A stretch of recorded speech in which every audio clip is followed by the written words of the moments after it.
Jonathan.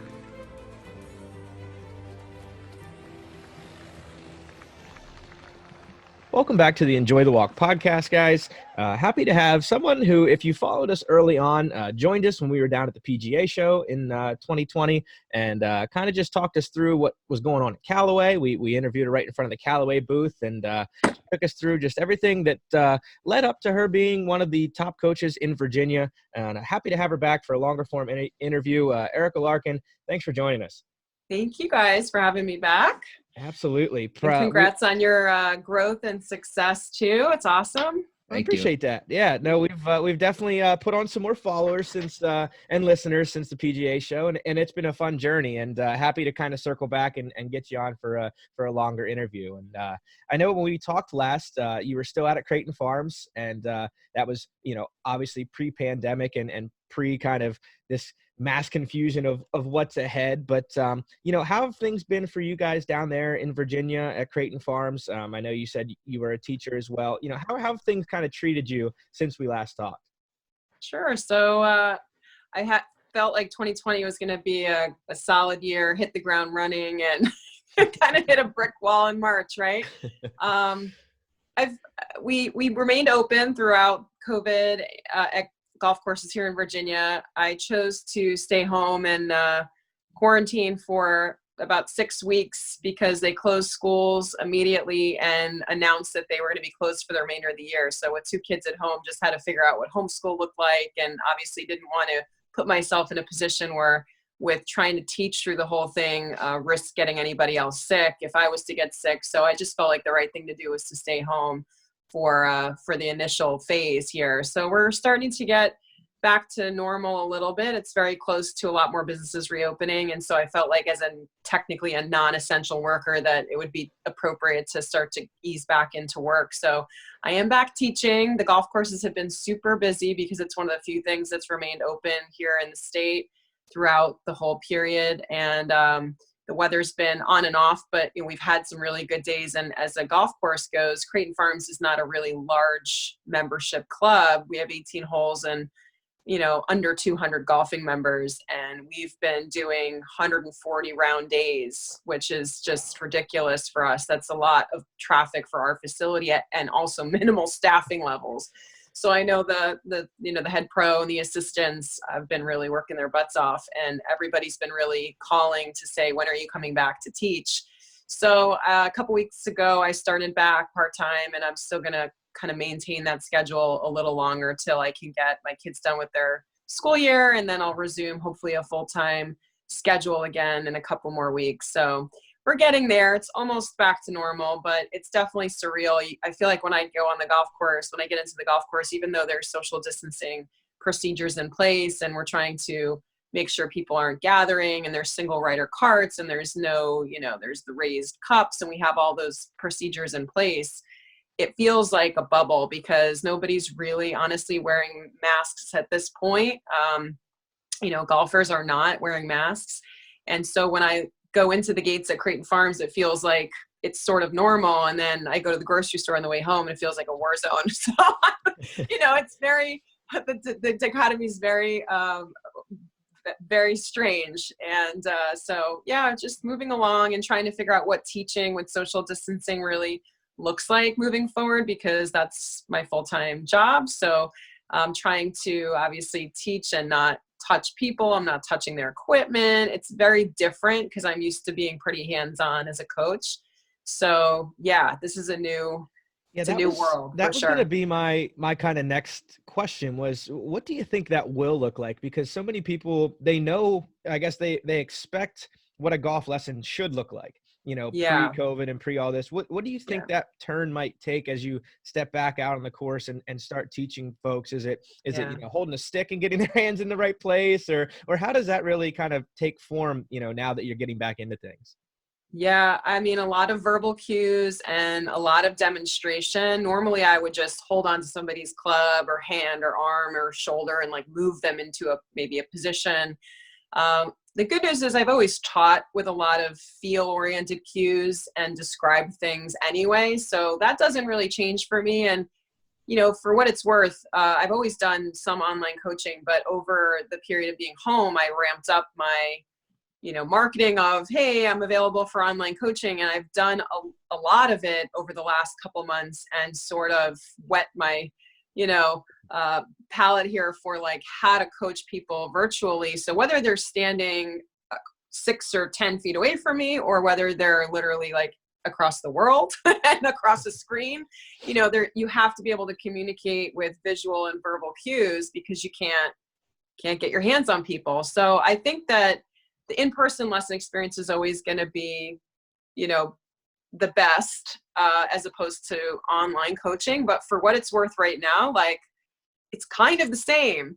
I have more time with people to chat. They can, obviously, it's live, we're asking questions. But if I did a live lesson virtually over FaceTime or Zoom with somebody, the cues I can give are not going to be that much different. It's pretty interesting to think about it that way. So, it's definitely a new feel on the lesson tee, And that's to pretty not be cool. able to touch people. I think for some people might come as a shock that, your cues aren't that much different. Cause I think, I don't know if it's a stigma or what people look at it, but they think that, oh, there's no way it can be the same, over Zoom or over FaceTime. And Yeah. it's pretty neat to know that, like, you're not really having to change your teaching style too much to make that, distinction between in person and online.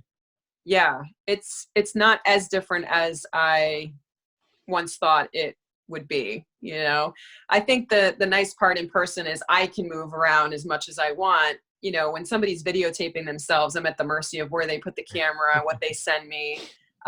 It's a little different 2D versus 3D. What you can kind of see sometimes, can't really see ball flight. So I'm relying on the student to give me an accurate depiction of what the ball's doing, unless they happen to have maybe a little range, radar or something behind them telling me what's going on. So that's the difference, is in person seeing ball flight and me having just that instinct of what's really going on visually, and the sound of impact and what the ball flight really looks like for that golfer.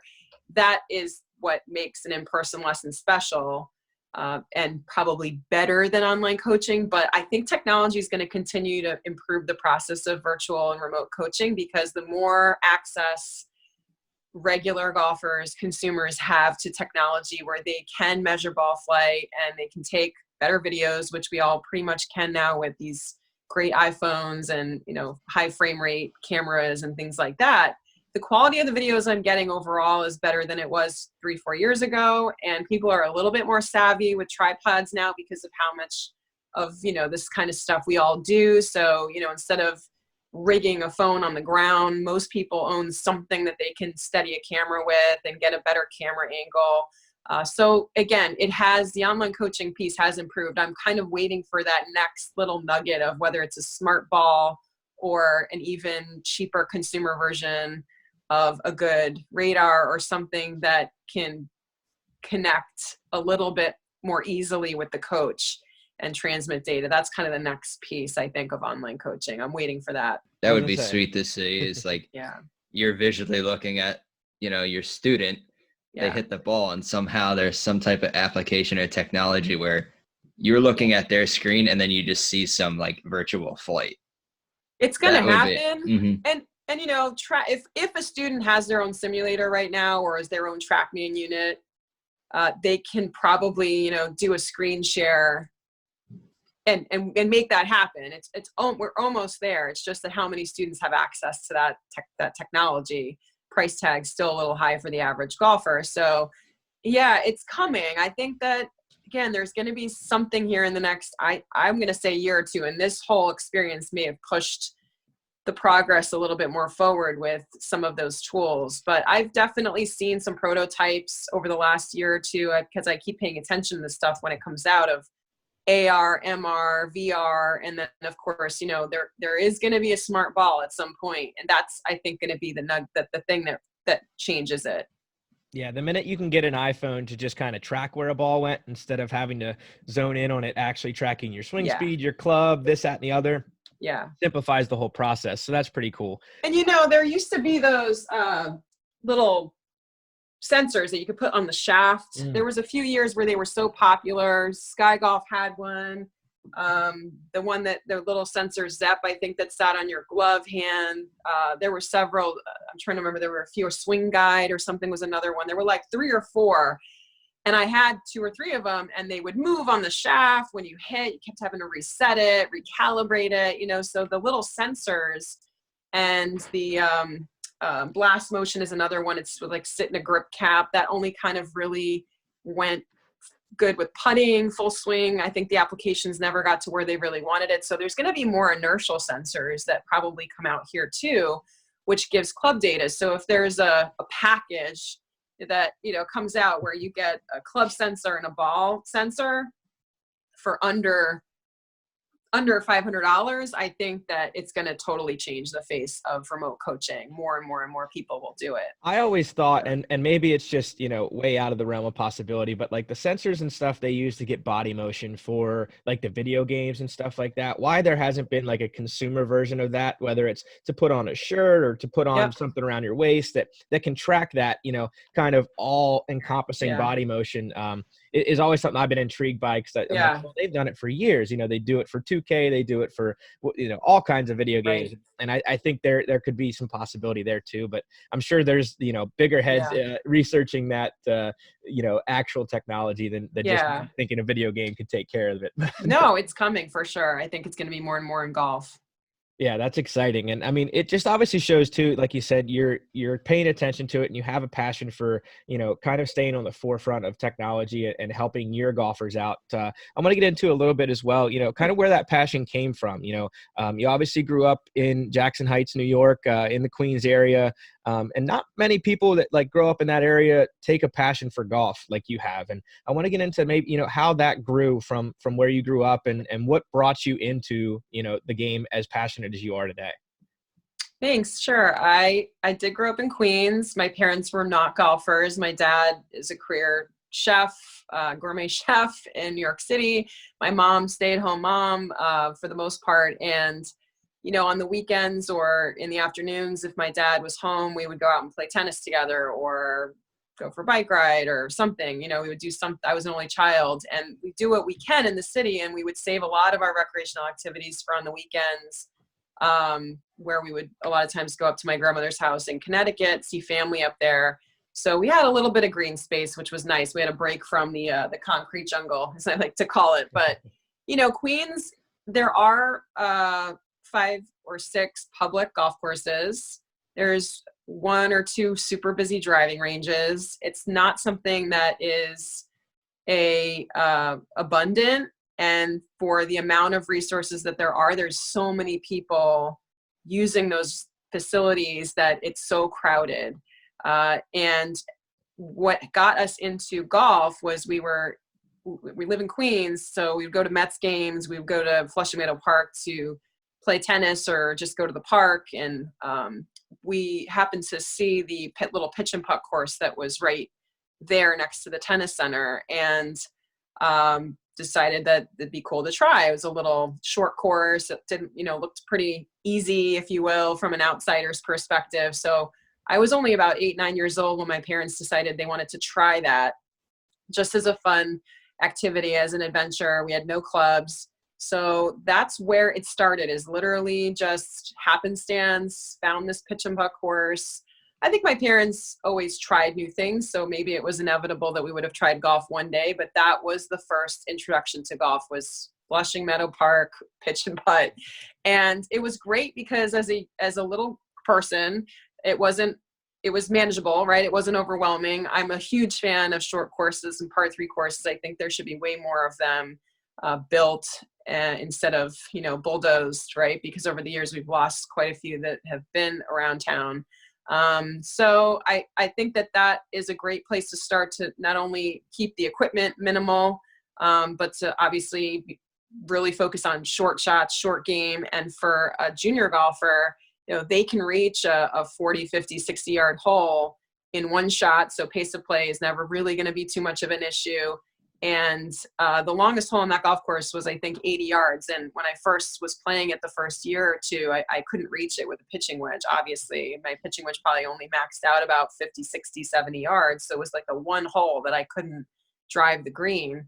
And then when I got a little bigger and a little stronger and I could drive the green, it was like, I felt like I could like master that course. So by the time, 2 years into it, we definitely figured out how to make par. Maybe not for 18 holes, but lots of pars. We would have fun. It was an ice cream treat at the end of the day and that kind of thing. It was just a fun family activity. And I think we started renting clubs just like most people do. And then we finally bought our own pitching wedges and putters and maybe an extra wedge or something that my dad found. And we finally went to a real driving range and got more equipment and my mom and I shared a set, and then we were ready for the big course. So we tackled an executive course and an 18-hole course over those next few years. So by the time I was 11, I was enrolled in some different random junior clinics around town that my mom had found out about just because we were at a driving range and they happened to have programs going on. They encouraged me to play in little 9-hole events, and that's how my tournament career started, was just junior golf and nice, PGA professionals that welcomed us at the facilities and encouraged my mom to bring me out. And she liked it, which was a big deal. If it wasn't for my mom having the availability to drive me around and certainly her interest in golf, her love for the game that developed as well. And honestly, her bravery to like get out at a public course in Queens. And if my dad was working, we would just be a twosome that got paired up with random people. So I think that she was very courageous to just take me out and play and didn't care. And we just figured it out and moved along. And, she net pace of play and picking up balls and moving along was always, we knew, part of the etiquette. So I think we just learned as we went. We were pretty much self-taught for the majority of the early part of our golfing life. And it was when I was later in high school, we ran into a professional in the section his name was Frank Darby, and he invited me to come work with him a little bit. And he knew a lot about the college process, as he himself was a St. John's men's coach. And so it was a really good fit at that point in my experience to have a mentor like that help me get to the next level. So we did a little bit of instruction, but it was a lot of just friendship, coaching, advice, what books I should read, different people I should play golf with and where I should go practice. And I needed a place to practice that wasn't a municipal golf course. So he hooked me up with a really great pro in Long Island, and my mom would drop me off and I would like practice at this course, even though I wasn't a member. Like the pro was so nice. So, people helped me along the way. And I think that my appreciation for PGA pros was definitely set at that point, and how much they just cared about helping me do what I wanted to do. That's incredible. So, it was a great, introduction into the game, considering the circumstances, and we had to make an effort. It was not in our backyard, right? Like I live in an area now where my kids have access to golf, and it's like they almost take it for granted. So the fact that it wasn't as accessible maybe made it that much more interesting. And the fact that none of my friends played wasn't a deterrent. It was more like, oh, I'm doing something that's different from everybody else, and I'm going to stand out, and there's opportunity here for girls because not many of us are playing. So if I can keep up with the boys, this means something. So that was really my mindset. And when I went off to play in college, I played at James Madison University, played okay. I thought that I'd have a kind of a more success in college and take it to the next level, but I kind of peaked, and the coaching in college was okay. It wasn't as much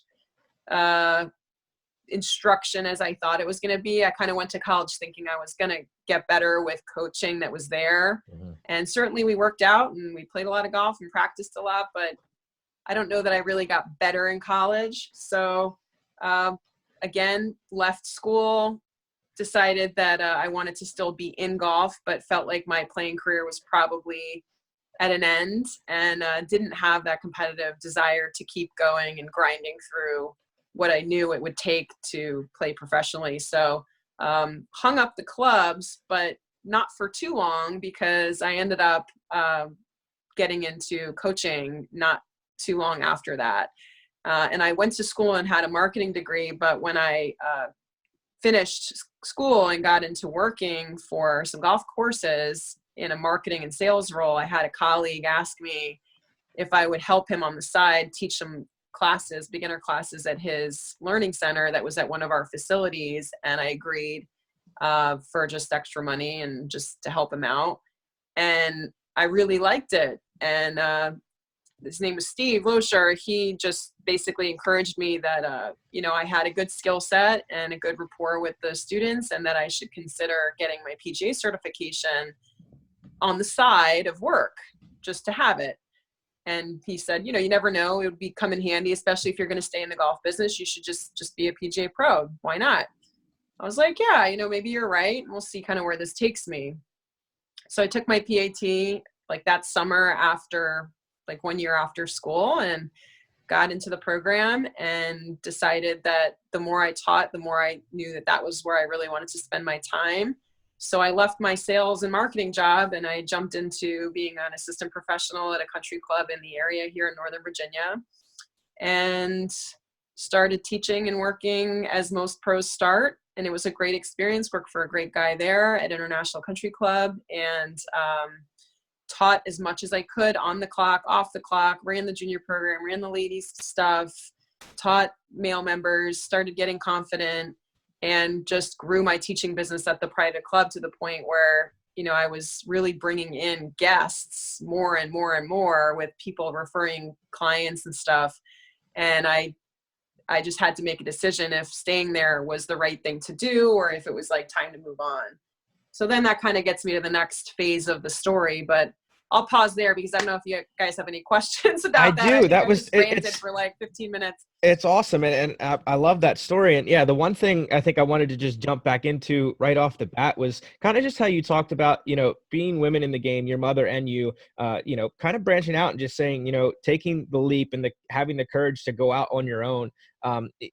What advice could you give to other girls or mothers out there that like see their girl has an interest in the game, but might be a little hesitant to say, golf's historically a men's game or whatever. And, what advice could you give them to possibly say, well, this is how you could go about it, or maybe even just take the leap because it's really not that bad once you get out there? Yeah. Yeah. Like anything, that first step can be a little scary, but then once you get your feet wet, it's not so bad and you get over the hump. It's like, I have felt that over the years, even, for example, I started working out at a new gym about a year ago. And those first few days, you go into the new environment, there's new people there, you kind of don't know your way around. And it's just this like little intimidation factor until you just relax into it and you meet a few friendly faces, you get to know everything. It's like that same feeling, a new environment. It's like a kid going to a new school. That first 2 weeks sucks. And then you kind of like, you relax into it. So if you can get over the hump of a new environment, you're good to go. And maybe it takes longer than that for some people, but that's kind of how I view it. So bite the bullet and do it. And I think the other advice I have is get some friends. So that always helps, especially with women. If your daughter's interested, recruit a friend of hers to do it with her. If you're interested, recruit a friend of yours to do it with you, or find a woman that that already plays that's willing to be your big sister, your golf buddy, type of thing. So having that camaraderie and accountability to do something with somebody else will probably make it easier to stay in it, and motivate each other. So I think that's a great thing to try if you're on the fence. Taking lessons is great, but again, I think just going to the range, like giving it a try, again, just sometimes trial by fire is really good. I hate to say, I wouldn't want to stick a brand new golfer on the course and have them play 18 holes, but it's great to get a taste for what it's all about. That's why par 3 courses, I think, are such a great place to start. And now there's Topgolf, and a lot of introduction to golf for many people has been that in the last few years, which is fine. It's gaming, it's fun, it's not, intimidating. You're only there for an hour or two. There's drinks, like, having a way to introduce a sport like golf in that capacity, call it a near golf experience, is a really great way to see if you have some interest in it. So I think take the leap, try it, jump in, have somebody take you out.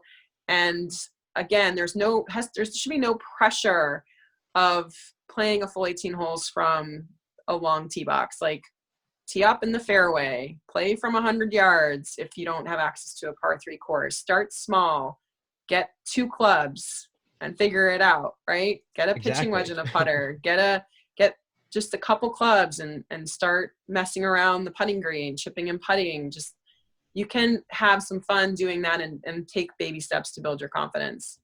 For sure. And I'm glad you doubled back too on like the short course being kind of the prevalent for beginners. And I think Dante and I are on that same track of mind of just, short courses are awesome. And whether you've played the game forever and like grew up in the game, you have fun at short courses because it tests your short game. It tests something different. And, I think they're starting to come back. I think, like you said, for a while there, they were getting bulldozed. They were getting kind of just put out of like, oh, well, no one wants to play the course that's 2,500 yards for 18 holes. No one wants to do that. And all of a sudden, like, no one wants to play the course at 7,500 yards because it's just miserable.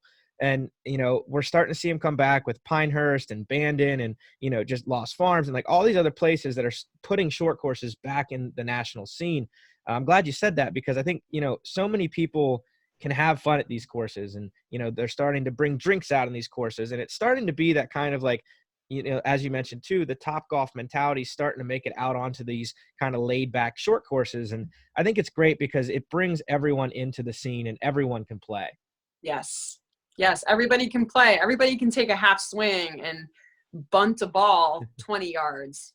I mean, so worst case scenario, is it going to take you 2 shots to get to the green when it's 40 yards away? I mean, hopefully not more than that, but it's not, it moves along and it's fun and it's quick, so 9 holes at the Cradle at Pinehurst is it 40 minutes? Maybe like, I think we whizzed around when we played it, my mom and I in the fall in about that amount of time. Mm-hmm. And we took our time. Like we could have probably played it faster if we wanted to, but it's not about playing it fast. It's just fun and it's great practice. And, it's got that gaming feel. You can place bets and you can have a drink and you just carry 2 clubs and an extra ball in your pocket. It's easy, so it's fun. It's just fun because like you said, you can get all levels to play. And if you want to play something competitive still, like you don't have to worry about like a beginner golfer in the sense if you're playing on like a 6,500 yard course where they have no shot, you can still compete if you're on different levels, if you're trying to get your friend to start. Or you can just, you just go out and have a good time. And for the golfer who's trying to elevate their game to, more competitive, you're hitting like 40 yard, 50 yards. You're hitting these weird numbers that you don't often see too many times on an 18-hole course. So when you are in that situation, and if you're trying to elevate your game, you have, say, this, I don't know, weird 45-yard shot or something that you, based on your strategy that you normally don't take, and you get yourself in this predicament. You're like, oh, I know how to do this. And it's like, okay, that can save a lot of strokes. Yes, for sure. And I think that when people are walking, you guys love walking, when you're walking and playing those short courses too, it helps with people's understanding of where to be. And I think it sets the tone for maybe creating more walkers for longer courses. But I think just that awareness of, okay, like I have to manage my equipment. I don't have a cart to put it on. Where do I go? Where do I stand? Like, the next tee box is over there. Like you kind of start to learn those things intuitively, because do you want to backtrack 5 times across the green to go pick up your clubs that are sitting over there when you figure it out. So I think that all those lessons are so good. And those were things that went unsaid to me when we were learning, because it's just efficiency. So when I got to playing a big course and later on, nobody ever gave me an etiquette lesson per se. I mean, maybe there were certain things marking the ball we learned as we went, but that kind of stuff, like moving along, you figure it out. And that's a really important part of the game. There is something to be said to just doing it and figuring it out as you go. And it sometimes almost teaches you better lessons than if you're sitting in a classroom, learning it on a screen or somebody telling you how to do things. And I think short courses are a perfect, example of that. Like you said, it's just, if you've never been on a course before and you go to a short course, after 4 or 5 holes, you're going to figure out, well, I probably shouldn't stand here, or, I probably shouldn't do that. Or, well, I picked up my head cover on the tee box the last 3 holes and had to go back for it. So I should probably find a better spot to keep it. So Right. just, little things like that you pick up along the way, and it builds the fundamentals. And I'm really happy to see short courses coming back. And I'm glad you said it as well. They're fun times. They're great laid back ways to get introduced to the game of golf. And I think it's that mentality that, we're starting to see creep its way into the game, of just the more laid back mentality, not so uptight, not so kind of just, reserved. And I don't know what the perfect word might be, but it's just fun. It's cool to see the kind of, I want maybe hip, side of society coming into golf and really making some noise. So it's cool to see. Yeah, absolutely. Now we got into a little bit before too, and I think, you talked on how you got to teach people.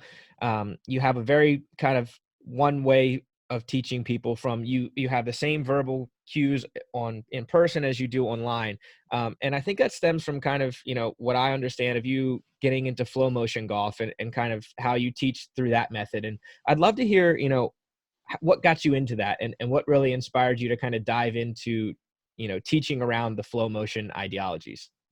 Sure. So when I met Frank Darby back in New York when I was a teenager, he pointed me in the direction of Ernest Jones. So that was the core first real, philosophy that I latched onto as a player. And that's swing the club head and feel the club around you move, and really focusing on swinging and not hitting, balance, feeling almost a sense of centrifugal force, things like that.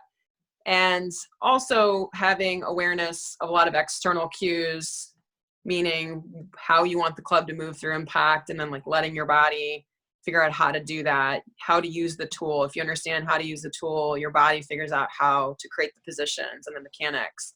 So that was always my mindset growing up. And then as I started teaching, I kind of went back to my roots of that. And then I learned a lot of stuff about the body and TrackMan, and used video a lot, and positions, and all these, things that like happened as I was coming into being a professional teacher. So it's easy to get distracted by all of that because it's great information, and I'm a golf nerd and I love it and I take it in. But then, I basically had to always go back and compare against what I also really believed that worked for me for a long time. So I was always trying to bridge this gap between like old stuff, new stuff. And in my journey, I basically came up with my own little system or way of looking at the golf swing. And I wrote a book a couple years ago called The True Swing. And so as I tried to look online for what other teachers were teaching similar ideas, I stumbled across a guy in France, Stéphane Bachot's, and his flow motion golf system. And he actually learned from a guy named Bill Owens, who really taught what was called at the time triangulate golf. And it's kind of complicated, but you basically, all you need to know is it's a lot of similar ideas to everything I just described. And it all goes back to, again, swinging the weight of the club, simple body cues, producing a natural arm swing, using the idea that we all have a natural swing inside of us, and it's trying to like unlock your body and move in a free and natural way that we get the arms swinging and good things happen. And there's more to it, but that's the idea. So because we were so close on our philosophies, and I just liked his style, and he had some drills that he was doing that were very compatible with my stuff, I wanted to team up with him. So last year I was able to host him in the States, and it was really his first time back in the States in a lot of years. And him and his wife came over, and we basically coached together for a week and just compared notes and taught students together. And he ran what would be kind of his normal golf school program with me, with our members, with my students. And it was just a really great collaboration. So I'm the first like United States certified flow motion coach, although he has 40 or 50 guys over in Europe that he has underneath his umbrella of Flow Motion.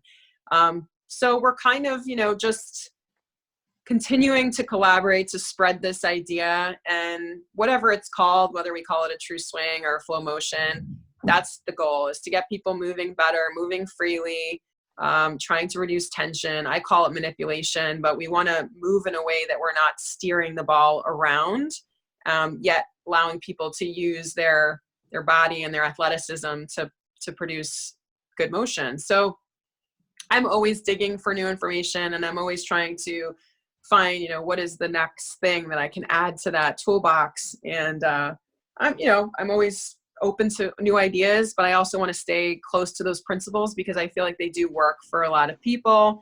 It's great if you can keep things simple and not as mechanical. There's a time and a place with certain golfers that, I still talk about positions and angles and things like that. And TrackMan runs in the background of a lot of my lessons. But I try to interpret or translate ideas and feels through a lot of these drills and analogies that I have from all of my research and experience to communicate how I want somebody to move and suggest how I think it should feel to them. Try not to put words in people's mouths, but it's good to try to give a sense of what the experience might be like or what cues they should be looking for in their body. So that's it in a nutshell. But those guys are great. And if you're out there watching this or listening to this, I think that if you can give us a look on YouTube, you'll find a lot of really helpful information and ideas in both of our programs. Yeah, I just reading a little bit about it before we hopped on. It was cool to me that, I think the best way the game can be taught is just, individually, because everyone has different bodies, their bodies move different ways. And I think that's kind of how, you guys teach the game is through that is, using the particular body that the person has that you're teaching to get the most out of the swing. And it's going to be different every time. And I think, you're seeing more of that in the game now more than ever, is just understanding that, every single person doesn't have to get to a particular position. As long as they're at the right spots in at impact and maybe on the takeaway a little bit, that they can make a good swing no matter how the club looks along the way. So it's cool to see that's kind of the philosophies that you guys are working on. And it was interesting to me to see, okay, let the swing. I know I always when I start hitting it bad, I feel like I'm guiding it. Yeah. I feel like I'm just trying to get the ball to go in one place so hard that it's not natural anymore. So I love that kind of, swing thought and, methodology of teaching the game, just letting the club do the work pretty much. Yes. No, it's great. That's awesome. And now, you talked a little bit too about just, you can find it on YouTube and, you have a good YouTube presence, actually a great YouTube presence yourself. And, what got you started in making videos like that and kind of remixing, classic songs, classic just tunes to a golf side of things? Cause I think they're, must watch YouTube videos. Oh, thank you. Yeah, I do regular tips, and then I have my edutainment tips, I call them, and it's just trying to amp up the entertaining side of what I'm trying to get across. So through karaoke and other silly skits that I've come up with, I try to do things that keep it entertaining. So some of the videos, the production is a little, time consuming, right? So the bigger fun productions are a little farther and few between, but it's always great to put graphics on videos and the simple editing things that we're able to do even just from our iPhones, which is what I primarily use. Make it easy to try to keep it light and fun, visually interesting. I think that music in the background of videos for me just adds something. It just adds a little bit of excitement and interest as opposed to just having a really flat, quiet video where you just have an instructor kind of talking at you. So a lot of times I do short videos where I don't even talk and I just have music going and text on the screen and try to demonstrate something really visually. And that seems to work really well too. I get a good response on those. So depending on the format, whether it's Instagram or YouTube, and I have, certain time kind of restrictions, if you will, a minute here and there on Instagram, or I can really just run the camera forever on YouTube. I just change my approach a little bit depending on the platform, but I'm still exploring ideas, and there's a lot of ideas in the queue that haven't been shot yet. It just takes time, and certainly I do everything start to finish myself. So once I can get a little bit more momentum here outdoors and find some free time to film some more videos, I have a bunch that I want to do, but it is fun, and I like coming up with the ideas. I hear a song and I think, how can I change the words to make this like a golf song? Or it'll just hit me like some lyric. I'm like, this would make a great song tip, you know? So I just have fun doing it, and it just comes to me at the most random times, and I write stuff down. So again, I have this list going. I haven't gotten to half of it yet. So. Well, that's incredible. That's exciting for us as people that follow you and love seeing your videos. You know, if there's a whole couple pages left of ideas, we can't wait to see them. Yeah. They're fun to watch. And it's like you said, the golf teaching game for so long was just a kind of dull, you know, all right, this is how you do it. One guy in front of a screen, probably his staff bag to his left or to his right, and understanding how to teach you the game. And it's like, all right, well, do I really want to sit down and watch that? And like, you know, you're bringing a new age into it. And I think it all goes back to kind of just where the game's moving to is fun, kind of, you know, more modern, more hip. And I love to see that, you know, the ingenuity and the ingenious of just kind of how you bring golf into whatever song that you're releasing next. It's really fun to watch. And I think, you know, obviously people enjoy watching it because you're getting a lot of views, and it just makes it fun. And it's like, all right, I can tune in and learn the game this way. This will make me stick around and learn the game at the same time. Yeah. Thank you. Absolutely. I appreciate that. Where can people find you, whether it's YouTube or Instagram, or, you know, to get a lesson with you at Creighton Farms? You know, how can people get a hold of you? Sure. So you're certainly welcome to check me out. Instagram handle is Erika Larkin PGA. That's Erika with a K. And then we have same thing on YouTube. I've got my website, erikalarkin.com or atrueswing.com, feeds you to the same place. You can check out my book on my website or on Amazon, and all the corresponding videos on YouTube that go with it are on a playlist. You know, you can direct message me on Instagram or use my website to fill out a form and reach out. There's online lessons that are available to be purchased on my website, and you can sign up for them there or book an in-person lesson on my website as well. So hope to hear from you guys. Awesome. That are out there listening, if I can help you, whether you're in Virginia or not.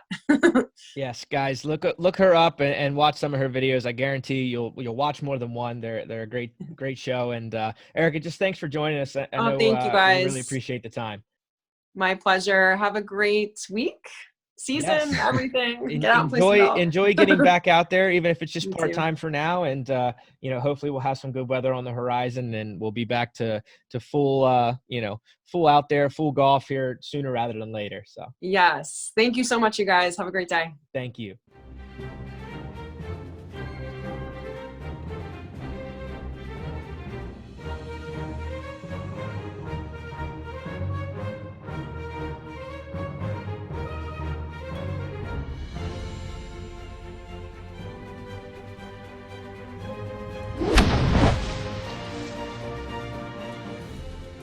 That's the stuff. One shot at a time.